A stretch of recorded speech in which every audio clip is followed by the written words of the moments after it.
My name is Fernando Soto. I'm the head of Latino marketing at George Sink Injury Lawyers, and I'm also a community advocate raised here on Johns Island, South Carolina.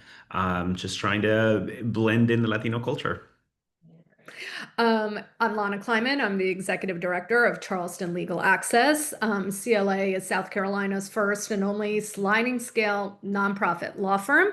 Most recently, we launched an immigration practice that serves the Latinx community. We have a comprehensive range of services. We are representing clients in detention work, removal defense, asylum, assisting unaccompanied minors, victims of crime, and a wide range of immigration services.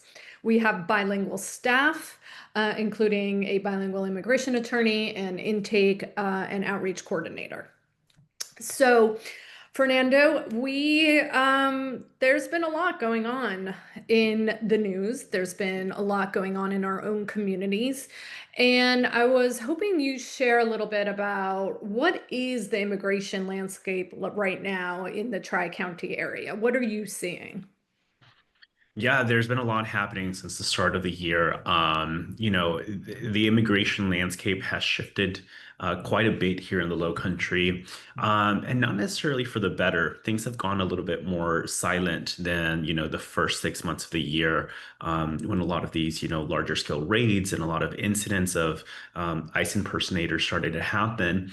Unfortunately, I think that the media coverage has dwindled significantly, creating kind of this false illusion that things have tamed down and that things are not happening as frequent, but in fact they are continuing to happen. Yeah, and we're seeing the same thing at CLA. We're seeing a lot of people getting picked up for minor traffic violations, then getting arrested for driving without a license, and then they're being transferred to ICE and deported. And, a lot of the clients we're seeing are actually family members of of people who have been detained. And unfortunately, with the way our the policy has changed, it is very hard to get a bond release now. And, we see a lot of coverage on the news regarding what's happening in some of the bigger cities. And so I think a lot of attention is being focused on these big cities, but we have to remember that our friends, our neighbors, our community members, it's still happening here. That's right. Yeah. And, one of the things that you just mentioned was, the ever-changing landscape, since, the new immigration policies go into effect and things changing very rapidly day to day, there's a lot of misinformation. There are a lot of people that reach out to us and, they say, well, can we get an immigration bond? Can we get our loved one out? And it's really hard to explain to someone that, it almost seems and feels like sometimes it's on a case by case basis. Like someone might just hit good luck on that day and might get a bond.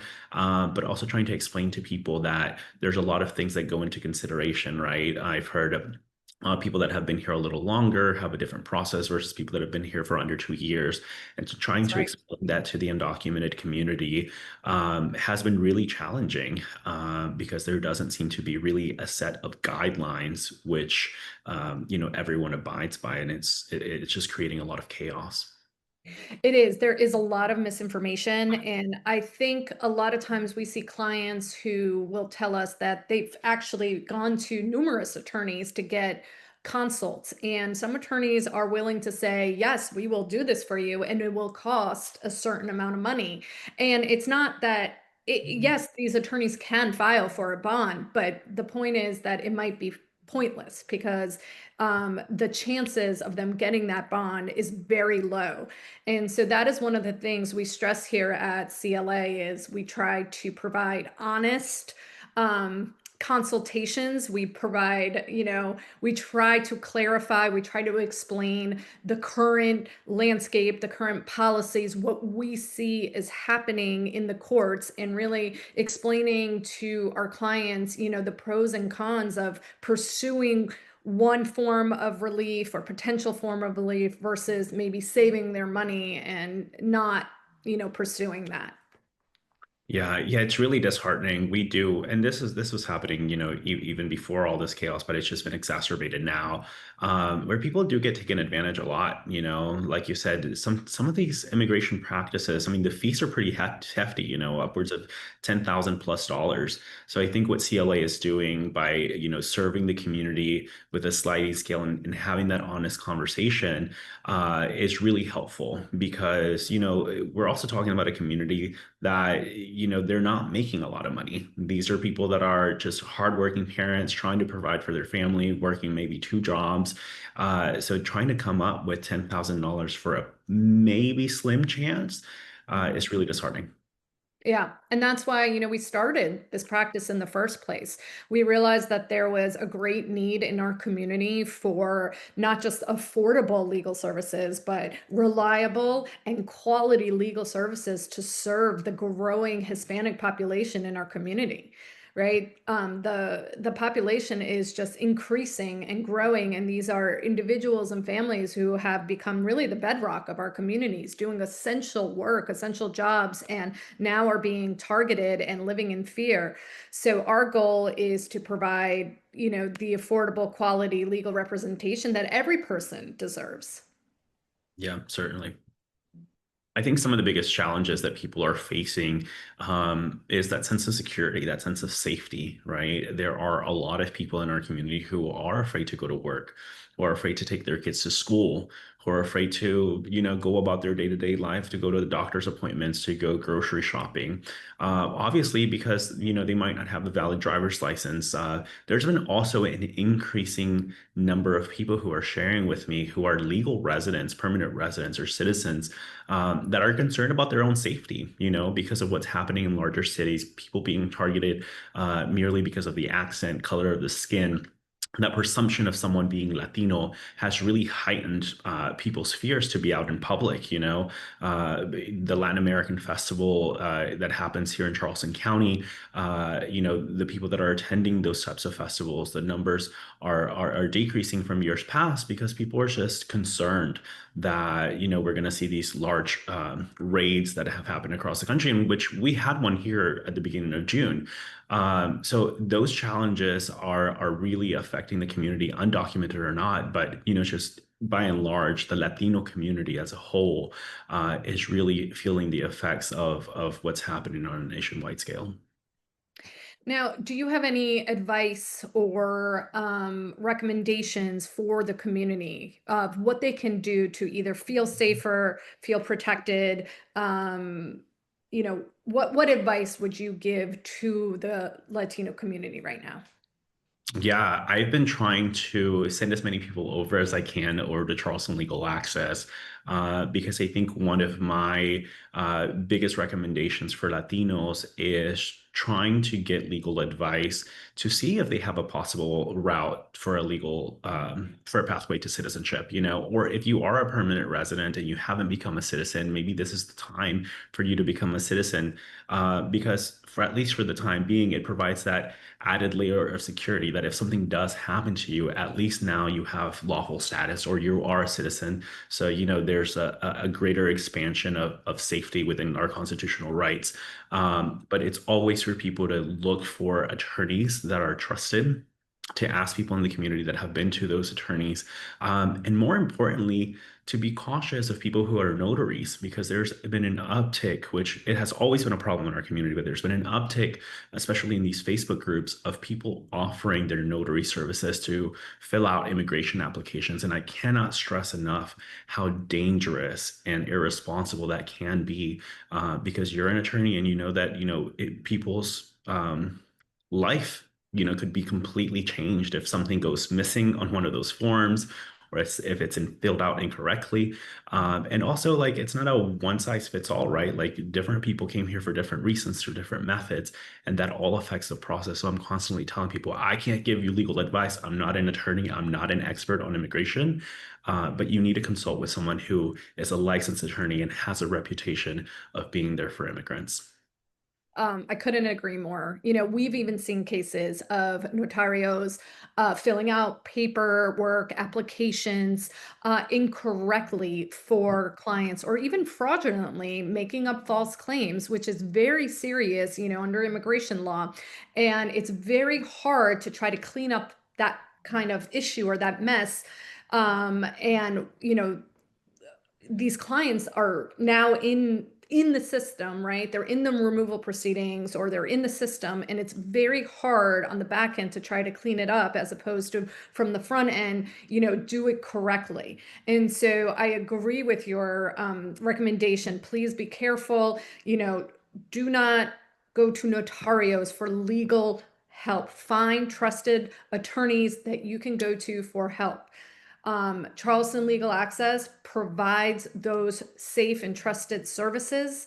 We provide consultations at a low rate of $80 with a bilingual immigration attorney. We have bilingual staff who can assist with immigration matters, but also all different legal matters. We are here to be that trusted resource for the Latino community. How do you, what do you advise the community as a whole, allies in the community? How can they help and support the Latino community? I think that, people have been starting to put themselves, in the shoes of Latino immigrants, and starting to become more outspoken and, come to the front lines.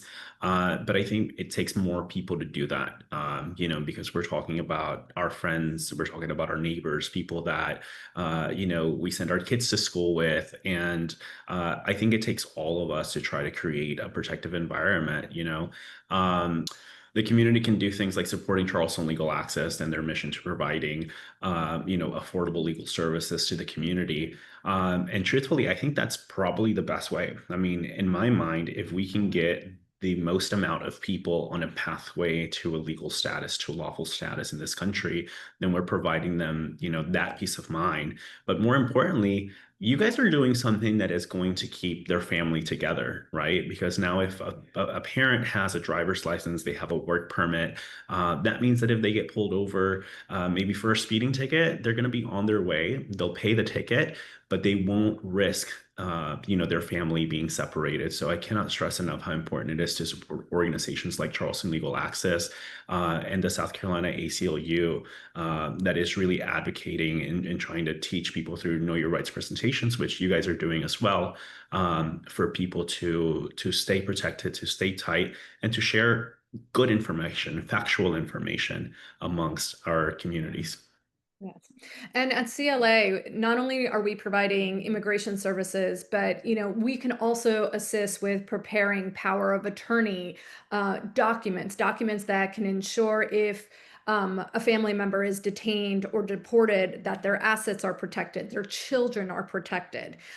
We can also help with amendments to birth certificates, or changing or making sure that both parents are on birth certificates, because that can make a difference in the long term. There's a lot of ways in which we can assist. So if there are any questions, any concerns, we ask that the community reach out and call us, because we are here to assist, not just immigration services, but with resources for the community. Mhm. What message would you share with someone who doesn't think that immigration affects them? If someone doesn't think that, what's happening in the immigration realm affects them, then they must be sleeping under a rock, because this affects everyone. This affects our economy. This affects us not just locally, but like at a large scale. We have a lot of immigrants who work in our hospitality industry here in the Low Country, a lot of them who work in the construction sector. We already have a shortage of jobs. There have been big raids in other cities like Georgia at the Hyundai plant, where they arrested hundreds of people. And now they're having difficulty filling those jobs. So when people think about, they're going after the worst of the worst, it's not. It's kind of a catch-all for everyone now. But more importantly, we're just delaying, the financial impact that we have in our economy, and like cost of goods have gone up, the cost of housing has gone up. So it might not affect you directly in the sense of like your family's not being separated, but it's going to affect people's pockets and bottom line. It's going to affect our communities because, the Latino contribution, especially in South Carolina over the last 10 to 15 years, have been huge. Our community has grown significantly. So taking away a good chunk of our population, we're going to feel the impacts across the board. Agreed. Agreed. So, what can the community do to support CLA's work, immigration work?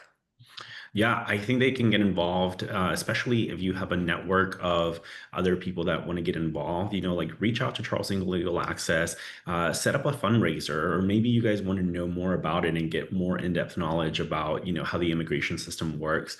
But financially supporting Charleston Legal Access is step one. And also, you got to realize that Charleston Legal Access isn't just immigration practice. Like it's phenomenal that they're able to offer these affordable services, but we're also creating an ecosystem, right? Like a one-stop shop, because this community is very driven by word of mouth, and a lot of that has to do with trust. So CLA is already cementing themselves as kind of the go-to organization to help with immigration matters. In the future, if they have another legal need that CLA is able to offer with housing or family law, they're going to come back. And so the impact that CLA has on people's families for the long term is really meaningful. And so I think that, contrary to other types of financial support and campaigns and fundraising, like your donation to the immigration practice entering this community is going to go a lot further than what we've seen in years past. I want to just expand on what you said previously. At CLA, we provide affordable and quality legal services in a wide range of civil legal matters, including housing, such as landlord tenant issues, family law, which includes everything from divorce to custody to child support to name changes, birth certificate amendments, and also, we help with guardianship and conservatorships. In addition, we have our now immigration practice, and we handle issues such as wage theft. All right. And so we really try to provide comprehensive legal services that are accessible to everyone because we believe that one's income or where one's status should not determine the quality of legal help they're entitled to or deserve. We do charge affordable fees for our services, and those fees only cover a fraction of the expenses that we incur. The reason we can keep our fees low and affordable is because of philanthropic support, because we have the support of our community, the support of law firms across the Tri-County area. It's because of you and the community that we're able to provide these services for low, accessible fees.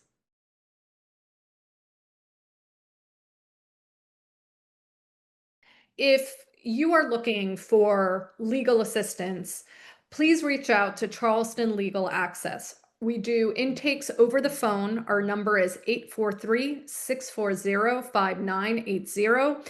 Or you can fill out an intake form in English or in Spanish on our website at charlestonlegalaccess.org. Mhm. And if you have the ability to donate, you can also go to the same website and donate. If you have friends, share the word, social media, every little bit helps to expand, access to justice in our community. And it's so, so important. We've had a conversation with Telemundo National, who was in Charleston interviewing a gentleman who was targeted of a fraudulent, immigration officer. And you see these things on the news and you think, oh, those are happening in other places. But no, the reality is that this is also happening in our own backyard. And so we need to be able to support the mission of Charleston Legal Access and other organizations that are doing the groundwork, even if we're not seeing it constantly on our screens. I couldn't agree more. Thank you, Fernando. Thank you.